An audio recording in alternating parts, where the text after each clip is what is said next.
કેરી લાવ્યા છે. હું રોજ જ સવારે આવું છું તો એ પાકતી નથી. આ ક્યારે પાકશે પપ્પા? બેટા, દરેક કેરીને પાકવા માટે અલગ અલગ સમય જોવસ.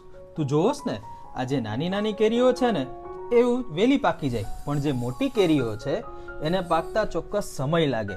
અને દરેક કેરીને પકવવા માટે સમય પણ આપવો પડે અને સાથે વાતાવરણ પણ આપવું પડે.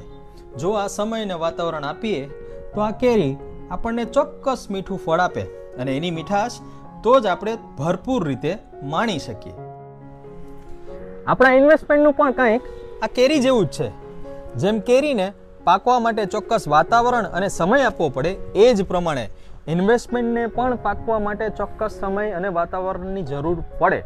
એટલા માટે જ કહું છું કે દરેક ઇન્વેસ્ટમેન્ટ ચોક્કસ સમય માટે અને ચોક્કસ વાતાવરણમાં કરવું ખૂબ જરૂરી છે. તો જ એ આપણને કેરી જેવું મીઠું ફળ આપશે.